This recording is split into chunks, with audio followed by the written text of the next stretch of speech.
you've seen that movie Monster House, you know what I'm talking about. When I say that the character in this movie, Otto, feels the same as the old man from Monster House. He just wants everybody to stay off his lawn. The only difference is in that movie there was also an evil house trying to eat everybody. And this movie obviously doesn't have that, which is a pity because if it did, it would have been a more interesting movie. This movie did the worst thing that a movie can do. It was boring. It was also full of a cliche that we've done so many times. The grumpy old man. And there's nothing wrong with the grumpy old man cliche. It's a trope that I really enjoy when it's done well, like in Monster House, but it just wasn't really done well in this movie. Look, Tom Hanks is a great actor. No arguments there. But I just felt like he wasn't the right pick for this particular movie. For some reason, I kept thinking of Michael Caine. So he's the butler in the Dark Knight trilogy. He's Batman's butler.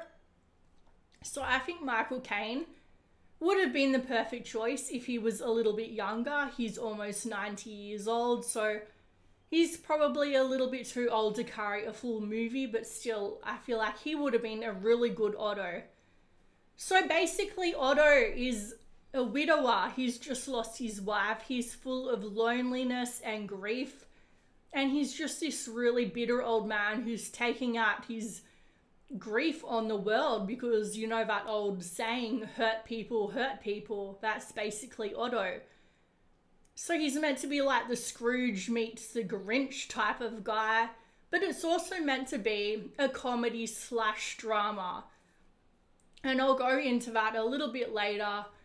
It didn't feel at all like a comedy, I'll just say that. But anyway, this movie is basically, I think it's a book that was then made into a Swedish movie called A Man Called Otto that came out in 2015. Correct me if I'm wrong, and I'm probably saying Ove completely wrong. I'm sorry for any Swedish people watching me butcher your language. Anyway, so I can't say what the tone of those movies, the movie and the book is, if it really is a light-hearted, at times the original Swedish version, and then it goes dark and serious. But in this movie, it was all dark and serious. For a movie that labelled itself comedy / drama, it was depressing. I left the cinema feeling depressed. This movie made me chuckle one time, and the rest of it, yeah, there was meant to be these moments, I think, that were meant to come across as lighthearted and humorous, but they just felt really forced and awkward, and it didn't flow with the rest of the plot, and the tone just stayed the same.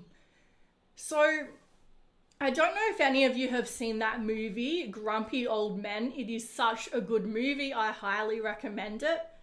So that's a movie that deals with the elderly, and it has a lot of the same themes as this movie.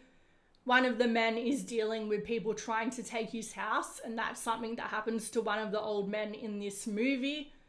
So it sort of deals with like people taking advantage of the elderly, just like this movie.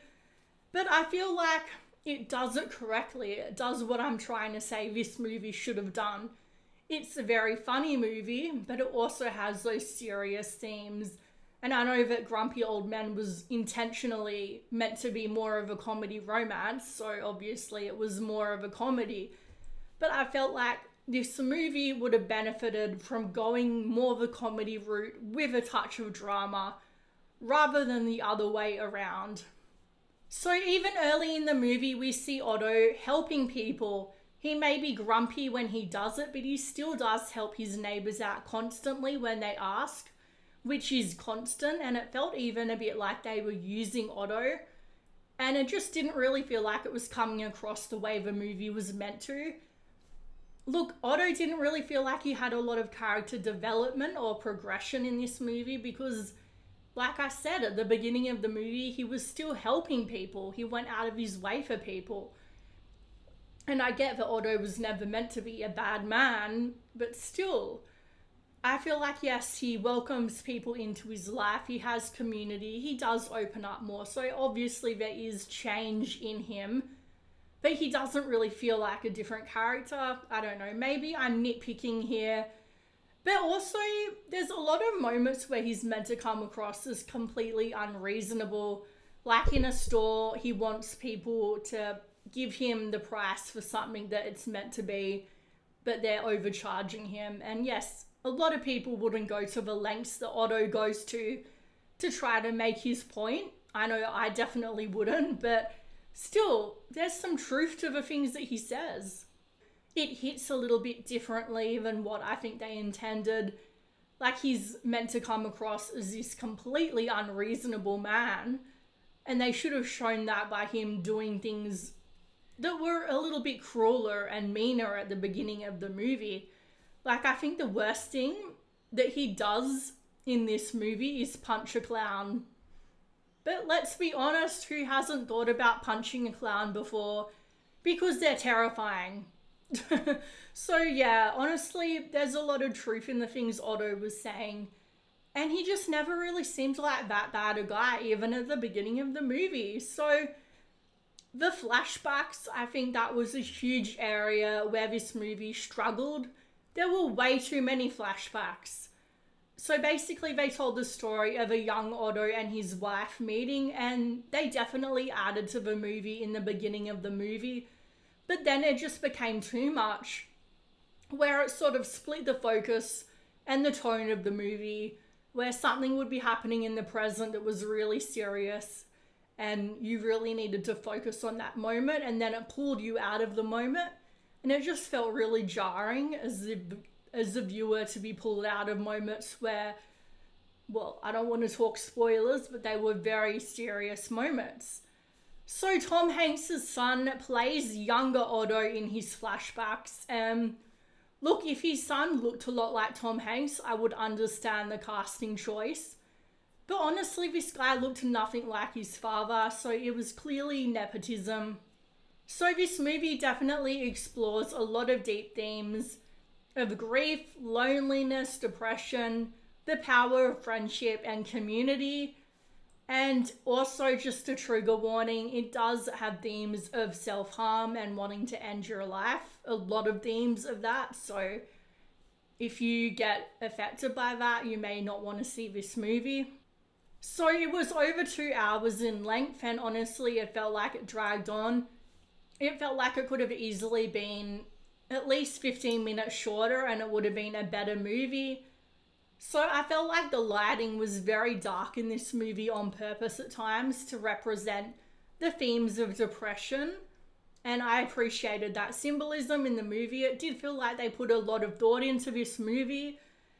And there's also social commentary on social media. There's this moment, this really serious thing happens, and instead of trying to help, everybody just immediately whips out their phone. And it's sad to think that that's probably what would happen if something like that happened in real life. And there's also other social commentary which feels forced in, feels about as subtle as an elephant in a china shop. Anyway, so look, this movie, it's not horrible, it's just very bleak. And it's meant to be a heartwarming movie, and I just didn't really feel that from it. But you might like it, so yeah, go see it in the cinema. Tell me what you think down below, and if you could like, subscribe, all of that stuff, it would really help me out. So I would give this movie a 6 out of 10.